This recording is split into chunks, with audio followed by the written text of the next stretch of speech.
உங்கள் அனைவரும் ஆண்டவராகிய இயேசுவின் நாமத்தினாலே வாழ்த்துகிறேன். இன்று நாம் மார்க் எழுதின சுவிசேஷத்தில் 8வது அதிகாரத்தில் 10லேருந்து 13வது வசனம் வரைக்கும் இருக்கக்கூடிய வேத பகுதியை இன்றைக்கி நம்ம தியானிக்க போகிறோம். எந்த தலைப்பின் கீழாக தியானிக்க போகிறோம்னா, அடையாளங்களை விட்டு விடாதீர்கள்.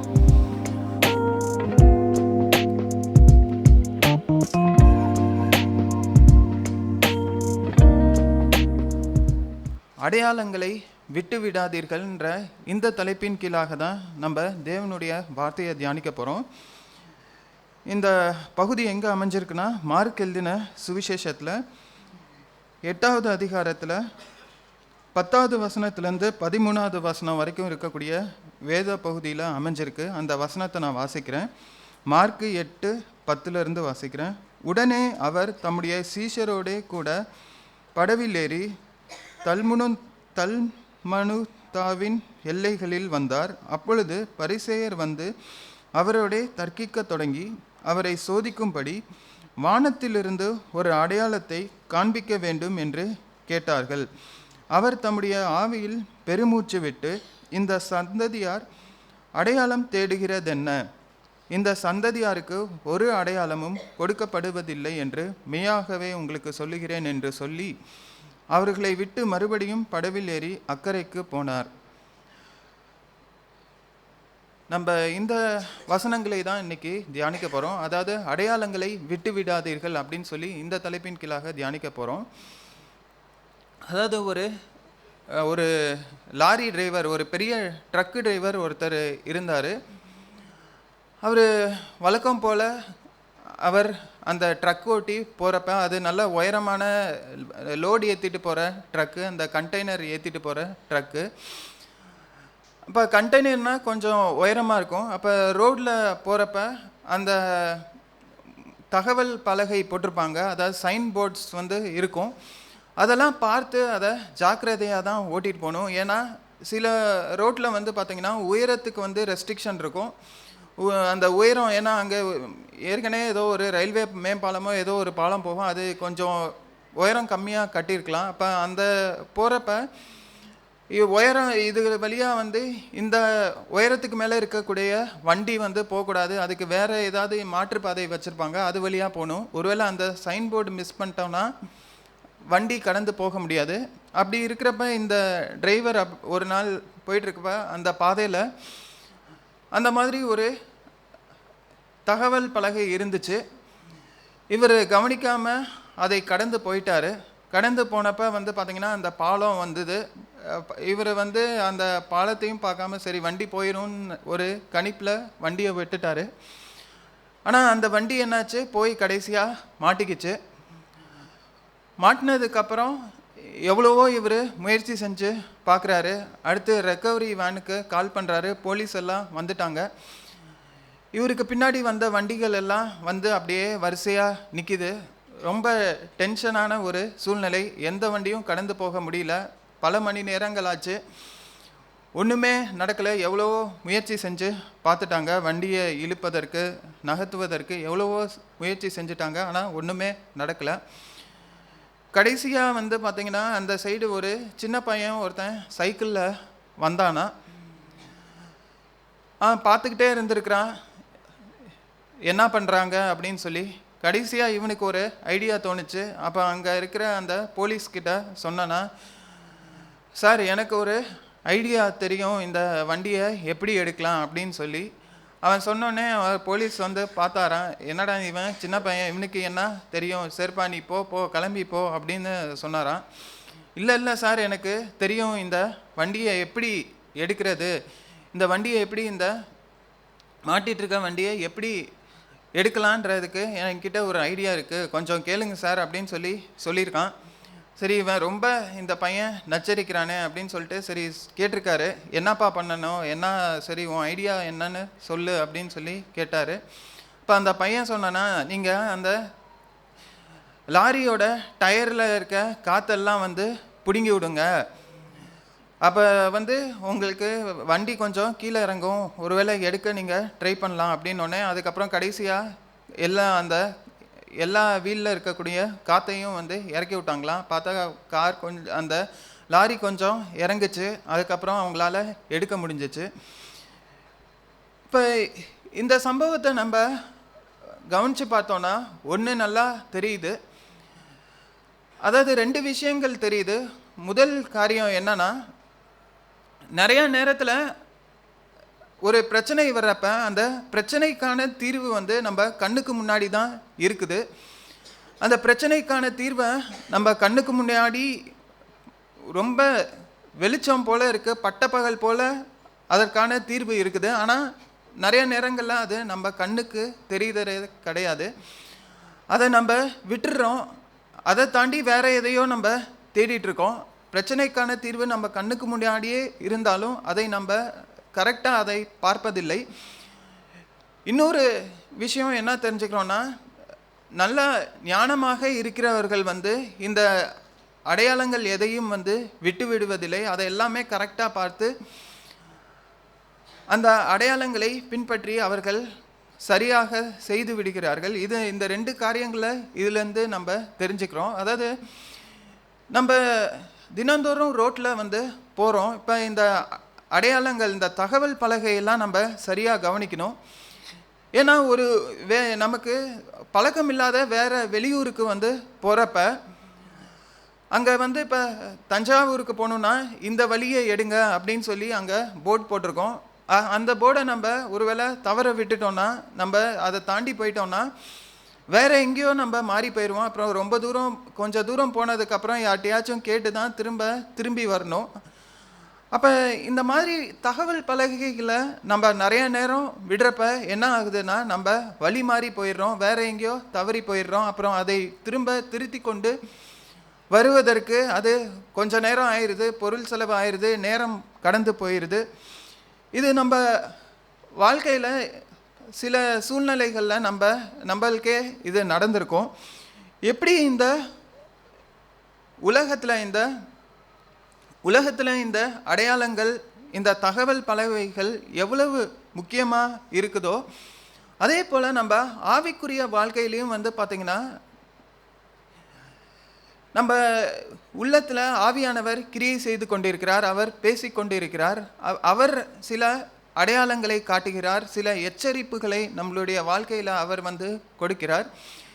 இந்த எச்சரிப்புகளை ஒருவேளை நம்ம தவற விடுறோம், இல்லை அதை நம்ம அதற்கு முக்கியத்துவத்தை கொடுக்காம இதுதான் எப்பொழுதும் தான் கேட்டுக்கிட்டு தானே இருக்கோம், என்ன புதுசாக இருக்குது அப்படின்னு சொல்லி அதை நம்ம தவற விட்டுட்டோம்னா, இல்லை நம்ம வேதத்தை வாசிக்கிறோம், அந்த வேதத்தில் உள்ள வசனங்கள் நம்மோடு பேசுகிறது, அதை நம்ம ஒருவேளை அந்த எச்சரிப்பையும் நம்ம தவற விட்டுட்டோம்னா, ஒரு காலத்தில் என்ன ஆகுதுன்னா, நம்ம இந்த மாதிரி நமக்கு வரக்கூடிய எச்சரிப்புகள், நமக்கு தேவன் கற்றுக் கொடுக்க நினைக்கக்கூடிய அந்த காரியங்கள் ஒவ்வொன்றையும் நம்ம தவற விடும்போது ஒரு காலத்தில் என்ன ஆகுதுன்னா, நம்ம மனசு ரொம்ப இறுகி போயிடுது, கல்லாகி போயிடுது. அதற்கப்புறம் வந்து பேசுவதே தெரியாத அளவுக்கு போயிடும். நம்மளால் உணர முடியாது, நமக்கு அது உணர முடியாதபடிக்கு அப்பேற்பட்ட ஒரு காலத்துக்கு நம்ம போயிடுவோம். அதற்கப்புறம் நம்ம எங்கே போகிறோன்றது நமக்கே வந்து தெரியாது. ஏன்னா இப்போ அந்தளவுக்கு நம்ம இருதயம் கடினமாயிருச்சு, நம்மளுடைய செவிகள் வந்து அடைத்து போயிடுச்சு. இதற்கப்புறம் வந்து ஒன்றுமே பண்ண முடியாது. நம்ம முற்றிலுமாக அந்த பரலோகத்துக்கு போகிற அந்த இடுக்கமான வாசல் வெளியை விட்டுட்டு நம்ம கேட்டிருக்க போகிற அகலமான பாதையில் நம்ம போக ஆரம்பிச்சிருவோம். அதற்கான முடிவு கடைசியில் பார்த்தோன்னா அது அழிவில் போய் முடிகிறது. அப்போ நம்ம இன்றைக்கி இந்த தலைப்பின் கீழாக தான் நம்ம தியானிக்க போகிறோம். அதாவது அடையாளங்களை விட்டு விடாதீர்கள், எச்சரிப்புகளை விட்டு விடாதீர்கள் அப்படின்னு சொல்லி இந்த தலைப்பின் கீழாக நம்ம தேவனுடைய வார்த்தையை தியானிக்க போகிறோம். இந்த பகுதியில் வந்து பார்த்தோன்னா நம்ம ஒரு கூட்டத்தினரை பார்க்குறோம், பரிசேயர் கூட்டத்தினர்.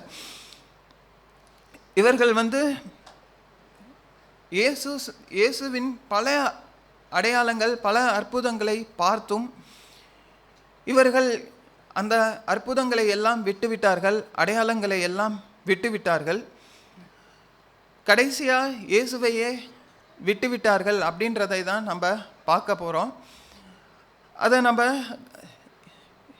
இந்த சுவிசேஷங்களை நம்ம வாசிக்கும்போது அதை நல்லா நம்ம வந்து தெரிஞ்சுக்க முடியும். இவர்கள் எல்லா அடையாளங்களையும் விட்டு விட்டார்கள். இயேசு பல போதனைகளை செய்தார். ஆனால் எல்லாத்தையும் விட்டு கடைசியில் அவர்கள் முடிவு வந்து ரொம்ப, அதாவது சரியான பாதையில் அவர்கள் கடைசியாக போகவில்லை. எல்லா அடையாளங்களையும் விட்டு விட்டார்கள். இயேசுவையும் அவர்கள் கடைசி வரைக்கும் ஏற்றுக்கொள்ளவில்லை. அப்போ நம்ம வாழ்க்கையில் தேவன் காட்டுகிற இந்த எச்சரிப்புகளை நம்ம சரியாக பிடித்து கொள்ள வேண்டும். வேதத்தை வாசிக்கும் போது, இந்த வசனங்கள் நம்மோடு பேசும்போது அந்த சத்தியத்தை நம்ம ஏற்றுக்கொண்டு உடனே திருந்தி விட்டு இந்த வசனத்துக்கு கீழ்ப்படிந்து நம்ம நடக்க வேண்டும். அப்போ இன்றைக்கி நம்ம இந்த தலைப்பின் கீழாக பார்ப்போம். அதாவது அடையாளங்களை விட்டுவிடாதீர்கள் அப்படின்னு சொல்லி இதன் கீழாக நம்ம பார்ப்போம். அப்போ 10வது வசனம் இப்படியாக ஆரம்பிக்குது. உடனே அவர் தம்முடைய சீஷரோட கூட படவில் ஏறி, அதாவது இந்த வசனம் இதற்கு முன்பாக வந்து பார்த்திங்கன்னா ஒரு பெரிய ஒரு அற்புதத்தை இயேசு செய்திருக்கிறார். என்ன அற்புதம்னா,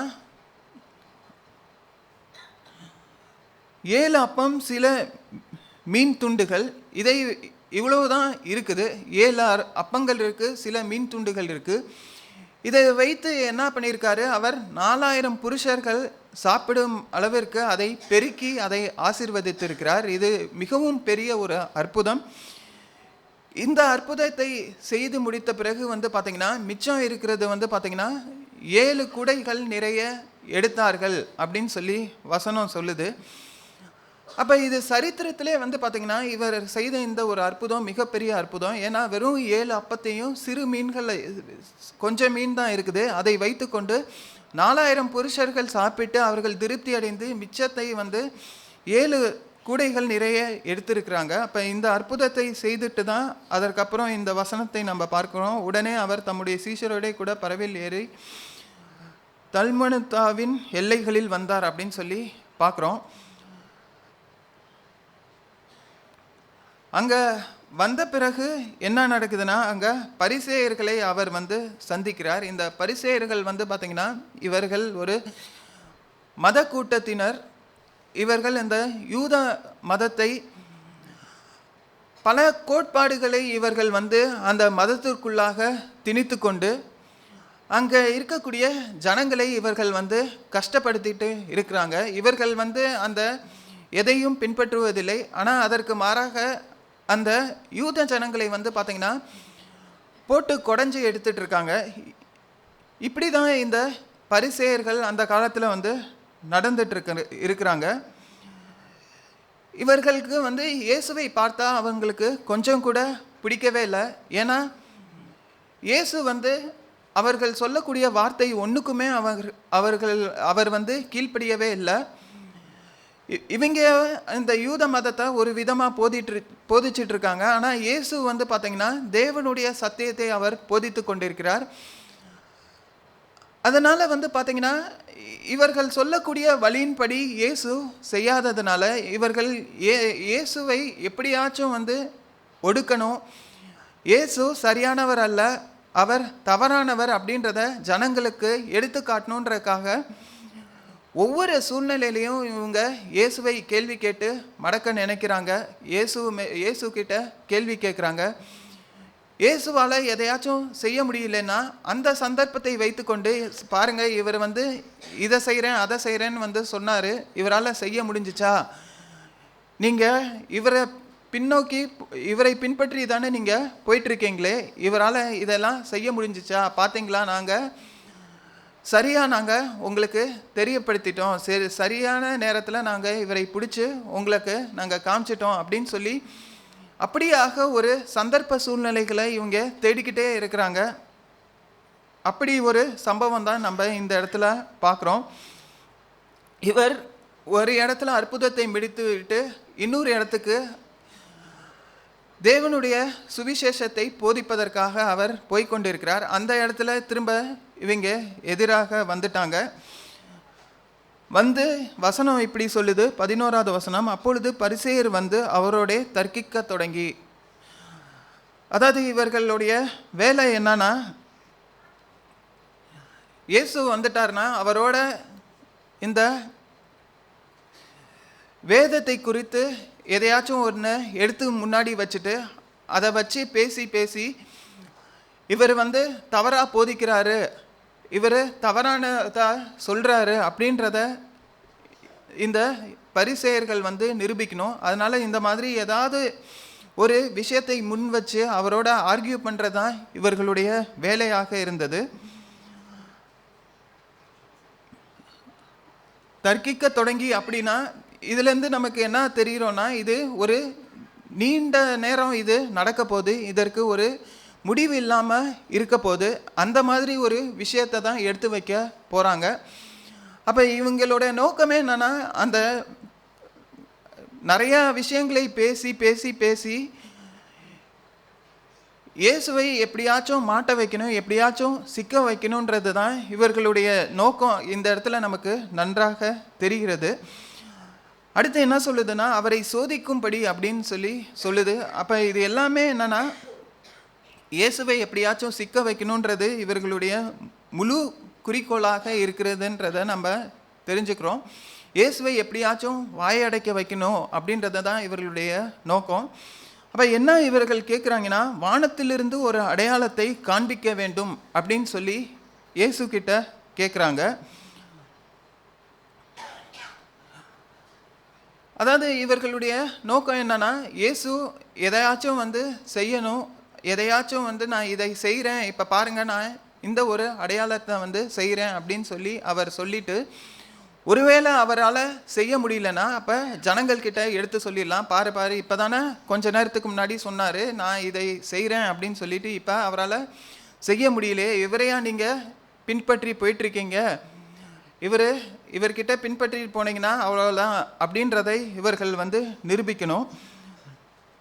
அப்போ அதனால தான் இப்படி ஒரு காரியத்தை எடுத்து முன்வைக்கிறார்கள். வானத்திலிருந்து எங்களுக்கு ஒரு அடையாளத்தை காண்பிக்கணும் அப்படின்னு சொல்லி எடுத்து வைக்கிறாங்க. ஏன்னா பழைய ஏற்பாட்டு காலத்திலே நம்ம ஆகமங்கள், அடுத்து இந்த சரித்திர புஸ்தகங்கள், ராஜாக்கள், இது எல்லாம் சாமுவேல், இந்த தீர்க்க தரிசன புஸ்தகங்கள் இதெல்லாம் நம்ம வாசித்து பார்த்தோன்னா, பழைய ஏற்பாட்டில் இருக்கக்கூடிய தேவ பக்தர்கள் எல்லாம் வந்து பார்த்திங்கன்னா பழைய ஏற்பாட்டு காலத்திலே வானத்திலிருந்து அடையாளங்களை வந்து காட்டியிருக்கிறார்கள். உதாரணத்துக்கு யோசுவாவை குறித்து நம்ம பார்த்தோன்னா,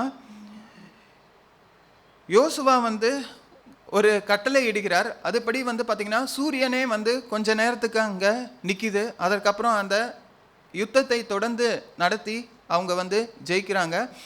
அதற்கப்புறம் திரும்ப அந்த நின்ன சூரியன் திரும்ப, அதாவது பூமி சுற்றுறது கொஞ்ச நேரம் நின்று இருக்கு, அதற்கப்புறம் திரும்பவும் சுற்ற ஆரம்பிச்சிருக்குது. அப்போ பழைய ஏற்பாட்டு காலத்திலே வந்து பார்த்திங்கன்னா பழைய ஏற்பாட்டு பக்தர்கள் அவர்கள் எல்லாரும் ஜனங்கள் வந்து அவர்களுக்கு கனத்தை கொடுத்து அவர்களுடைய வார்த்தையை பின்பற்றி இருக்கிறார்கள். யோசுவா தான் அந்த நேரத்தில் அவர்களை வழி நடத்தினவர்.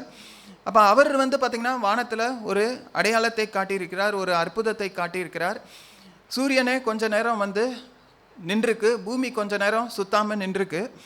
அதுக்கப்புறம் சாமுவேல் தீர்க்கதரிசியை குறித்து நம்ம பார்த்தோன்னா, இந்த பெலிஸ்தியர்கள் வந்து சும்மா இந்த இஸ்ரவேலர்களுக்குள்ளே வந்து பிரச்சனை பண்ணிகிட்டே இருக்கிறாங்க. அப்போ சாமுவேல் பார்த்தாரு, அடுத்து தேவனுக்கு ஆராதனை செய்து சர்வாங்க பலியிட்டு தேவனை நோக்கி ஜெபிக்கிறார். அப்போ இந்த பெலிஸ்தியர்களுக்கு மத்தியில் வந்து பார்த்திங்கன்னா ஒரு வானத்திலேருந்து இடி விழுகுது, பெரிய அடையாளங்கள் அங்கே நடக்குது, பெரிய ஒரு அற்புதம் வந்து நடக்குது. அதை அந்த பெலிஸ்தியர்கள் மத்தியில் பார்த்திங்கன்னா நிறைய பேர் அதை பார்த்து பயந்து போயிட்டார்கள், கலங்கி போயிட்டார்கள், செத்து போயிட்டாங்க. அப்போ பழைய ஏற்பாட்டு காலத்திலே வந்து பார்த்திங்கன்னா இந்த மாதிரி அற்புதங்கள், அடையாளங்கள் வானத்திலிருந்து காட்டப்பட்டு இருக்கிறது. அடுத்து எலியா தீர்க்கதரிசி நமக்கு நல்லா தெரியும், யாக்கோபிலையும் அவரை குறித்து வசனம் போடப்பட்டிருக்குது. தேவனை நோக்கி அவர் கருத்தாய் ஜெபித்தார். அப்போ வானம் வந்து பார்த்திங்கன்னா 3 வருஷம் அடைக்கப்பட்டது. 3 வருஷம் மழையே பெய்யல. அப்புறம் திரும்ப ஜெபிக்கிறார், திரும்ப மழை பெய்யுது. அதற்கப்புறம் வந்து பார்த்திங்கன்னா இன்னொரு இடத்துல வந்து பார்த்திங்கன்னா பரலோக தேவன் ஜீவனுள்ள தேவனா இல்லை பாகால் வந்து உண்மையான தெய்வமான்றது ஒரு போட்டி வந்தது. அந்த இடத்துல வந்து பார்த்தீங்கன்னா, எலியா வந்து வானத்திலிருந்து அக்கினி கொண்டு வந்து அந்த அந்த பலியிடப்பட்ட மிருகத்துக்கு மேலே தண்ணியெல்லாம் ஊற்றி வைக்கிறாங்க. அதாவது தண்ணீர் கட்டி வைக்கிறாங்க. அப்படி இருந்தும் அந்த அக்கினி வந்து தண்ணீரையும் உறிஞ்சிட்டு போயிடுச்சு. அந்த படைக்கப்பட்ட அந்த தேவனுக்கு முன்பாக வைக்கப்பட்ட அந்த பலியையும் அது ஏற்றுக்கொண்டது.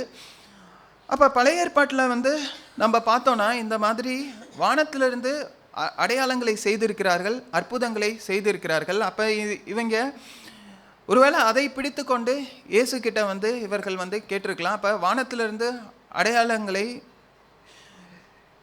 இவர் காட்டுவாரா, என்ன செய்கிறாருன்னு சொல்லி நம்ம பார்ப்போம் அப்படின்னு சொல்லி இவர்கள் இயேசு கிட்ட இந்த மாதிரி ஒரு விஷயத்தை வந்து முன்வைக்கிறார்கள். பழைய ஏற்பாட்டு காலத்திலே இதெல்லாம் வந்து நடந்திருக்குது. அப்போ இயேசு வந்து இந்த மாதிரி ஏதாச்சும் சொல்லி ஒருவேளை செய்ய முடியலன்னா நம்ம இயேசுவை வந்து அந்த இடத்துல மடக்கிடுவோன்றது தான் இவர்களுடைய எண்ணம். ஆனால் இயேசு வந்து பார்த்தீங்கன்னா, ஒரு விஷயத்தை இவங்க மறந்துட்டாங்க. இயேசு இதற்கு முன்பாகவே பல அடையாளங்களை அவர் வந்து செய்திருக்கிறார், பல அற்புதங்களை அவர் செய்திருக்கிறார். அந்த அடையாளங்கள் அற்புதங்களே வந்து போதும், இவர் தான் மேசியான்றதை நிரூபிப்பதற்கு. அவர் அதற்கு முன்பாக செய்த எவ்வளவோ அற்புதங்கள் செய்திருக்கிறார். அந்த அற்புதங்களே போதும், இவர் தான் மேசியா அப்படின்றதை காட்டுவதற்கு.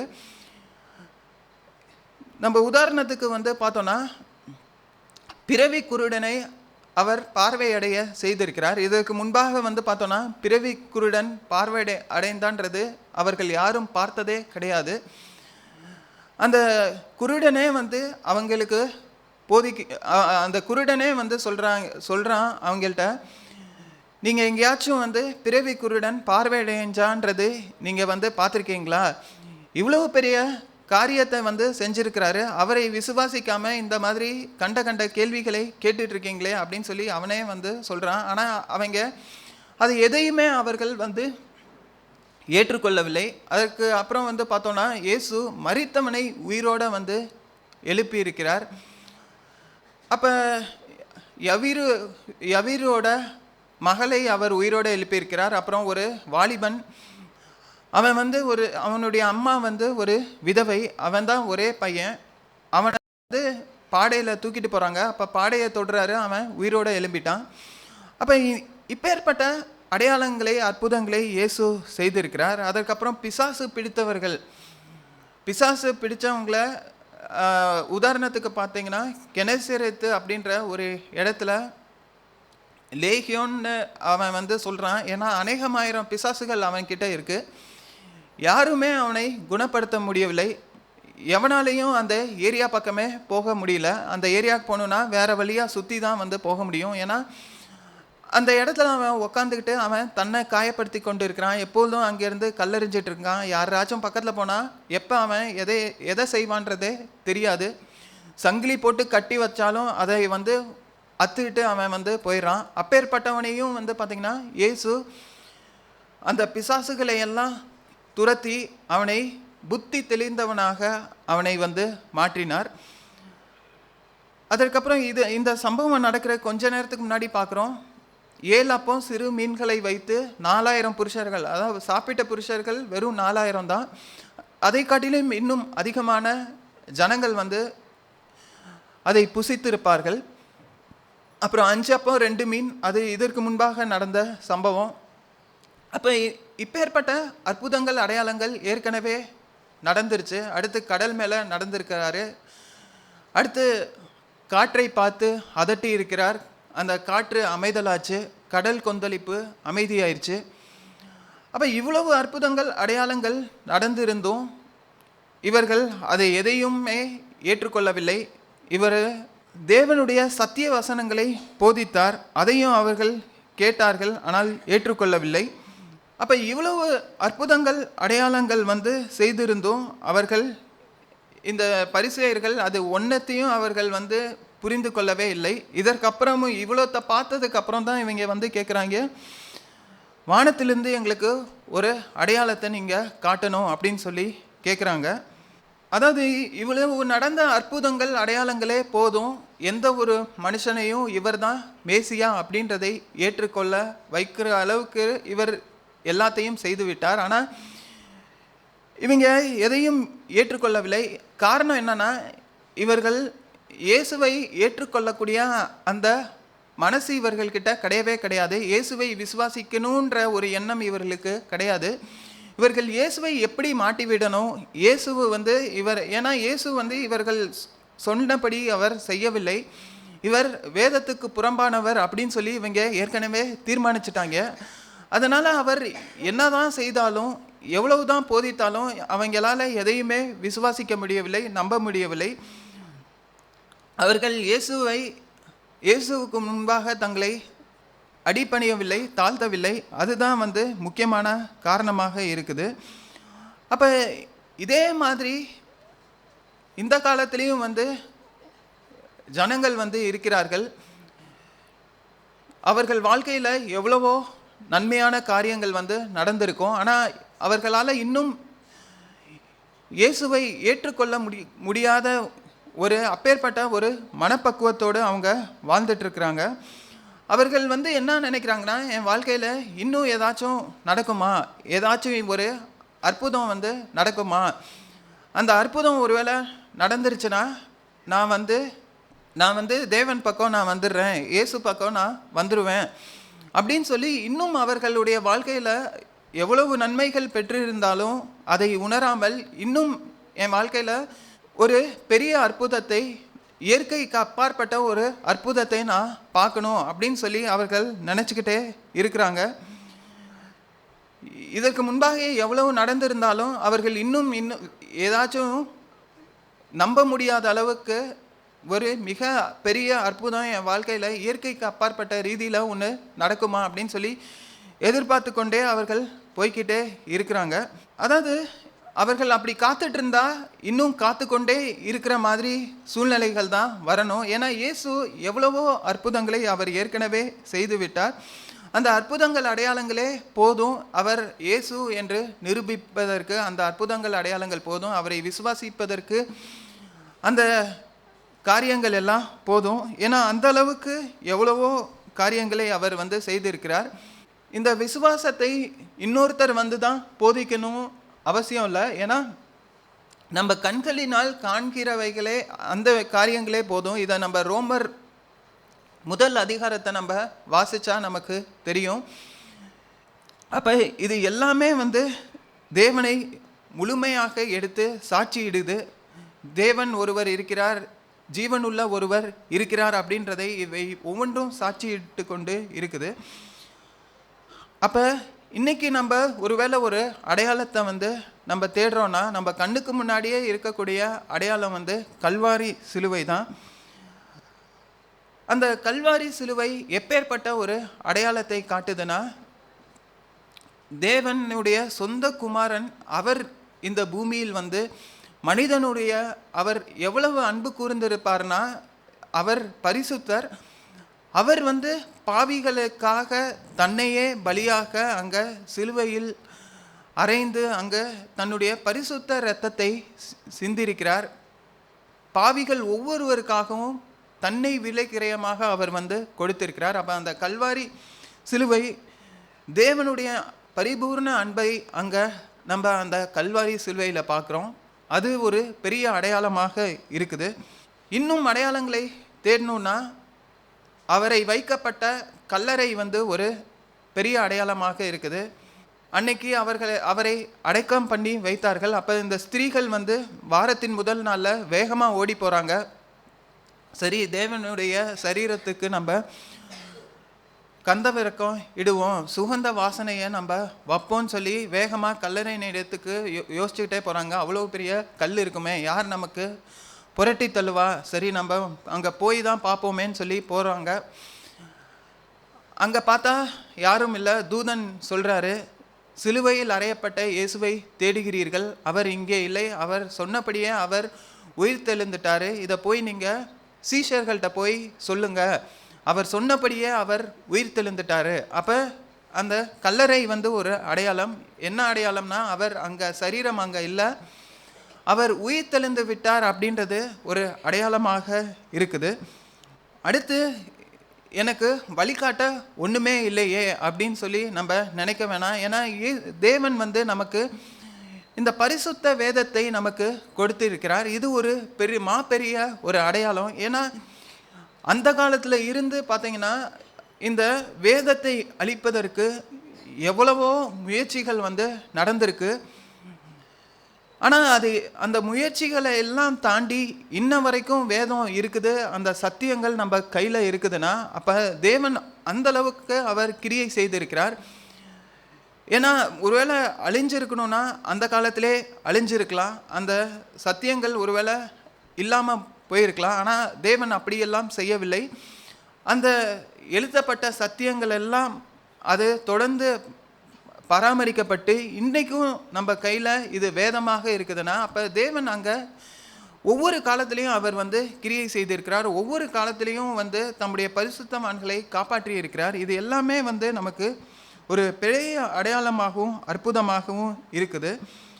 இன்னும் நமக்கு அற்புதங்கள் அடையாளங்கள் வேணும்னா நம்ம இந்த உலகத்தில் பார்க்குறோம், தேவனுடைய பிள்ளைகள் அவர்கள் எல்லாருமே சாட்சிகளாக இருக்கிறார்கள். ஏன்னா அவர்களுடைய கடந்த கால வாழ்க்கையை பார்த்தோன்னா பல பிரச்சனைகளை மாட்டிக்கொண்டு சிக்கிக்கொண்டு எங்கே போகிறோம் அப்படின்னு சொல்லி இல்லாதபடிக்கு அவர்கள் ஒருவேளை அந்தகார இருளில் இருந்திருக்கிறார்கள். ஆனால் என்னைக்கு இயேசுவை ஏற்றுக்கொண்டார்களோ அவர்களுடைய வாழ்க்கையில் பல மாற்றங்கள் நடந்திருக்குது. முன்பாக அவர்கள் அந்தகார இருளில் வாழ்ந்தவங்க, ஆனால் இன்னைக்கு அந்த வெளிச்சத்தை அறிந்திருக்கிறார்கள்.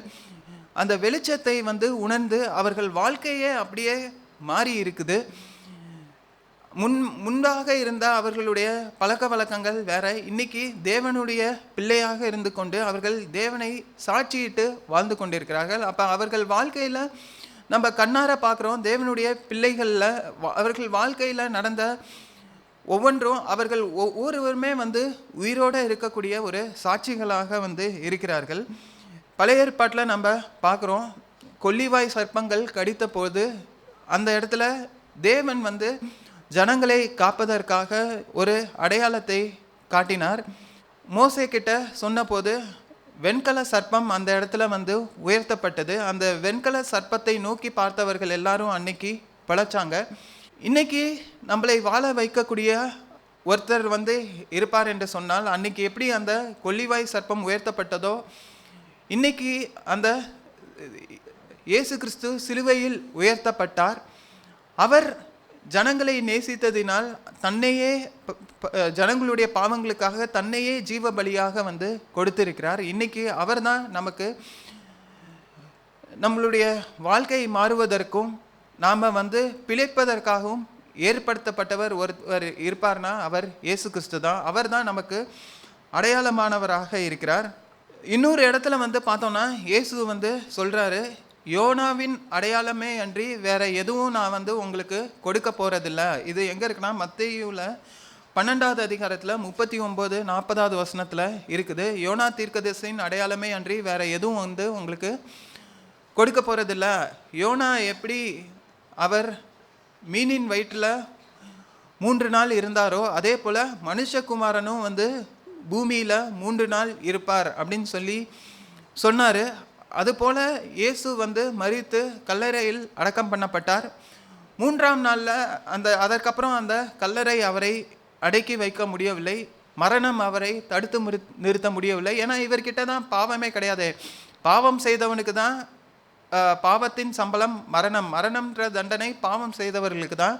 இவர்கிட்ட ஒரு பாவமும் காணப்படவில்லை. இவர் பரிசுத்தர். அப்போ இவருக்கு அந்த தண்டனை இவருக்கு நியாயமான தண்டனையே கிடையாது. பிசாசு என்ன நினச்சான், இவரை அழிச்சிட்டோன்னா எல்லாம் முடிந்தது அப்படின்னு சொல்லி நினச்சான்.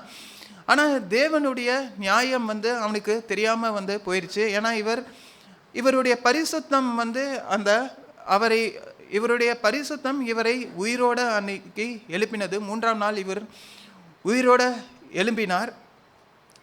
மரணம் அவரை தடுத்து நிறுத்த முடியவில்லை. அப்போ இயேசு என்ன சொன்னார், யோனா தீர்க்கதரிசியின் அடையாளத்தை ஏற்கனவே அவர் சொல்லிட்டாரு. நான் அதாவது என்னன்னா 3 நாள் இருப்பேன், அதற்கப்புறம் உயிரோடு இருப்பேன் அப்படின்றத சொல்லிட்டாரு. இன்னொரு இடத்துலையும் சொல்லுவார், இந்த ஆலயத்தை இடித்து போடுங்கள், 3 நாளைக்குள்ளே இதை எழுப்புவேன் அப்படின்னு சொன்னார். இது எல்லாமே அவர் உயிரோடு இருக்கும்போதே சொன்னது தான். ஆனால் இது வந்து அவர் உயிர் தெழுந்ததுக்கு அப்புறம் அந்த அவர் சொன்ன அந்த அடையாளம் நடைபெற்றது. ஆனால் அதுக்கப்புறம் அவங்க விசுவாசிச்சாங்களா? அதுக்கப்புறமும் அவங்க விசுவாசிக்கவில்லை. அவங்கள தொடர்ந்து வந்த சந்ததி யாரும் விசுவாசிக்கவில்லை. அப்போ இவங்களுக்கு எவ்வளவு அற்புதங்கள் செய்தாலும் இவங்க நம்ப போகிறதில்ல, இவங்க விசுவாசிக்க போகிறதில்ல. அதனால தான் இயேசு இந்த இடத்துல அதுக்கப்புறம் சொல்கிறாரு, இந்த சந்ததியாருக்கு ஒரு அடையாளமும் கொடுக்கப்படுவதில்லை என்று மெய்யாகவே உங்களுக்கு சொல்லுகிறேன் அப்படின்னு வந்து அவர் சொல்லுகிறார். அப்போ இந்த அற்புதத்தை, இந்த அடையாளத்தை தேடி போகிறதுல ஒரு நம்ம சில விஷயங்களை வந்து தெரிஞ்சுக்கணும். ஏன்னா சிலர் அற்புதத்தை, என் வாழ்க்கையில் அற்புதம் நடக்கணும் அப்படின்னு சொல்லி இயற்கைக்கு அப்பாற்பட்ட ரீதியில் எனக்கு நடக்கணும், அப்போ தான் நான் நம்புவேன் அப்படின்னு அப்படி சொல்லிட்டு போகிறாங்க. ஆனால் இதில் என்ன பிரச்சனைனா, ஒரு அற்புதம் நடந்தோடனே அதுக்கப்புறம் இன்னொரு அற்புதம் நடக்கணும் எதிர்பார்ப்பாங்க. அதுவும் நடந்துருச்சுன்னா அடுத்து இன்னொன்று நடக்கணும் அப்படின்னு அவர்களுடைய அந்த எதிர்பார்த்து கொண்டே தான் இருப்பாங்க. எவ்வளவு நடந்தாலும் கடைசி வரைக்கும் அதை பெற்றுக்கிட்டே இருப்பாங்க ஒழிய அதற்கப்புறம் எதுவும் செய்ய போகிறதில்லை. அடுத்து இந்த அற்புதங்களுக்கு அடையாளங்கள் மத்தியில் இன்னொரு ஒரு சத்தியம் என்னன்னா, இந்த அற்புதங்கள் வந்து நம்மளை ரட்சிக்காது. விசுவாசம், தேவன் மேலே வைக்கக்கூடிய அந்த விசுவாசம் தான் வந்து நம்மளை ரட்சிக்கும். ஏன்னா இயேசு எவ்வளவோ அற்புதங்களை அவர் வந்து செய்திருந்தார். அது எல்லாமே இயேசுவை சாட்சியிடுகிறது, அவர் தான் மேசியான்றத. ஆனால் அவங்க யாருமே அதை விசுவாசிக்கவில்லை. அவர் எவ்வளோ அடையாளங்களை சொல்லினார், அது எதையுமே அவர்கள் கடைசி வரைக்கும் நம்பாமல் தான் அவங்க போனாங்க. அப்போ அற்புதங்கள் வந்து யாரையும் ரட்சிக்க வைக்காது. தேவன் மேலே வைக்கக்கூடிய அந்த விசுவாசம்தான் ரட்சிக்கும்.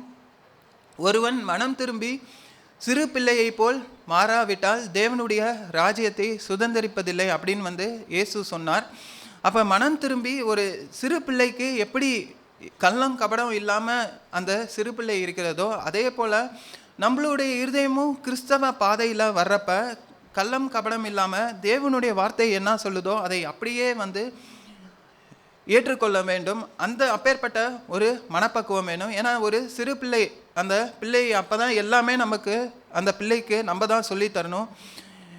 அந்த சின்ன பிள்ளைகிட்ட இதுதான் கை, அந்த பிள்ளைகிட்ட டெய்லி சொல்லணும் இது பேர் கை, இது பேர் கால். அதுக்கு ஒருவேளை நம்ம மாற்றி சொல்லி கொடுத்துட்டோன்னா இது பேர் தான் கை, இது பேர் கால் அப்படின்னு சொல்லி கொடுத்தோன்னா அதை தான் நம்பி அது வளரும். பெருசானோடனே இல்லை இதுதான் கை, இதுதான் கால் அப்படின்னு வந்து சொல்லும். அப்போ சிறு பிள்ளை போல விசுவாசம் அப்படின்னா என்னன்னா, அதை தேவனுடைய வார்த்தை என்னவோ அதை முழுமையாக அப்படியே ஏற்றுக்கொள்வது. அதை தான் தேவன் இயேசு அந்த இடத்துல வந்து சொல்லுகிறார். அப்போ கிருபையினாலே விசுவாசத்தை கொண்டு ரட்சிக்கப்பட்டீர்கள் அப்படின்னு சொல்லி வசனம் வந்து சொல்லுது. இது உங்களால் உண்டானதல்ல, இது தேவனுடைய ஈவு அப்படின்னு சொல்லுது. அப்போ இந்த நம்ம ரட்சிக்கப்படுகிறதே வந்து பார்த்திங்கன்னா அது ஒரு பெரிய ஒரு அற்புதம் தான். ஏன்னா இந்த கிருபையும் அதில் வந்து சேருகிறது. கிருபையும் விசுவாசமும் இணைந்து தான் நம்மளை ரட்சிப்புக்குள்ளாக நம்மளை வழி நடத்துகிறது. அப்போ அதை ஏற்றுக்கொண்டு அதை கீழ்ப்படிந்து வர்றப்ப தான் நம்ம கிறிஸ்துவுக்குள்ளே வருகிறோம். அப்போ இதுவே நம்மளுடைய வாழ்க்கையில் வந்து ஒரு பெரிய அற்புதமாகவும் ஒரு பெரிய அடையாளமாகவும் இருக்குது.